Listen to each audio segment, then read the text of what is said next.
Hello Mukesh কাকু, তুমি কি পেঁয়াজি মারা জিজ্ঞা পাওনি? নমস্কার স্যার, জিওতে আপনাকে স্বাগত। বলুন আপনাকে আমি কিভাবে সাহায্য করতে পারি? সাহায্য সাহায্য তোমার সাহায্যে নিকুচি মারছে। তুমি কি সারা কি তুমি তোমার আমার বাপের বিয়ে দেবো নাকি? তুমি রিচার্জের দাম বাড়ি যাও। তোমার রিচার্জ কত কত আমার জমি জায়গা বিক্রি করতে হবে মনে হয়। সরি স্যার, আমি মুকেশ আম্বানি নই, আমি রিলায়েন্স জিওর কাস্টমার কেয়ার থেকে বলছি। তুমি কে হরি? তোমার সাথে আমার কোনো কথা নেই। তোমার মালিককে দাও, যা কর মালিককে কইতে হবে। সারা ধুমধাম করে ছেলের বিয়ে দাও আর বাপের বিয়ে দাও, তাতে আমার কোনো মাথা ব্যথা নেই। আমার মাথা ব্যথাটা হলো রিচার্জের দামটা এত বাড়বে কেন? আসলে স্যার আপনাদের ভালো সার্ভিস প্রোভাইড করার জন্য আমাদের রিচার্জের দামটা বাড়ানো হয়েছে। আহা, কি সুন্দর সার্ভিস তোমাদের, একদম জগন্নাথ প্রেমানন্দে।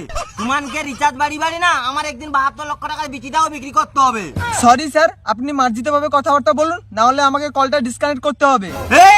একদম কল কাটবে না, একদম কল কাটবে না। তোমার রিচার্জটা কেন বাড়ছে? আমার কি কিডনি বন্ধ দিতে হবে আপনাদের কাছে? না স্যার, ওসব কিছু করার কোনো দরকার নেই। আপনার কিডনি আপনার কাছে অনেক মূল্যবান। আপনার যদি আমাদের প্যাকেজ না ভালো লাগে তাহলে আপনি এয়ারটেল ভোডাতে পোর্ট করে নিতে পারেন। ও আচ্ছা, তাই নাকি? তোমারে শালা সব এক গোয়ালের গরু। তুমি যদি 10 টাকা বাড়ো না, তাহলে 50 টাকা বাড়িবে।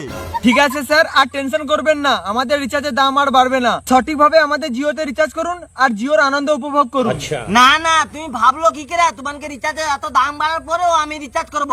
আমি সে আগেকার দিনের মতো চিঠি পাঠিব, চিঠি। ও গো প্রিয়তমা, আমি তোমার প্রাণের সখা কইটি, ওরকম করবা? না স্যার, এরকম করবেন না, তাহলে আমাদের একজন গ্রাহক কমে যাবে। ট্রেনিং করবানি? কিসের জন্য করবানি? রিচার্জ করার পয়সাটা কি তোমার বাবা দিবে? না স্যার। তাইলে ট্রেনিং করবা। শুধু একটা জিনিস খারাপ লাগে রে, তোমাদের যে প্রতিদিন 1.5 GB টাকা ডাটা দিত না, সেটা রাত্রে পানু দেখার কাজে লাগতো। কখনো সেটা দেখতে পারবানি আর কি। সরি স্যার, আপনি ঠিকঠাক ভাবে কথা বলুন আর মার্জিত ভাবে কথাটা বলুন। কি বা মার্জিত ভাবে কথা কইবা তোমাদের সাথে? তোমাকে জিও রিচার্জ করি এখন আমি পুরো মাকুন্দ হইছি, মাকুন্দ।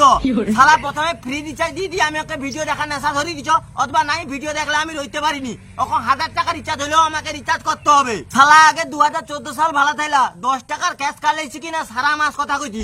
আর এখন 2024 সালে এমন রিচার্জের দাম বাড়ি দিছো না, রিচার্জ করতে যাই আমার বিচি গরম হই তাল গাছে রাখায় উঠিয়ে রে। শালা ইচ্ছা মতো রিচার্জের দাম বাড়ারো, শালা বাইনচোদ।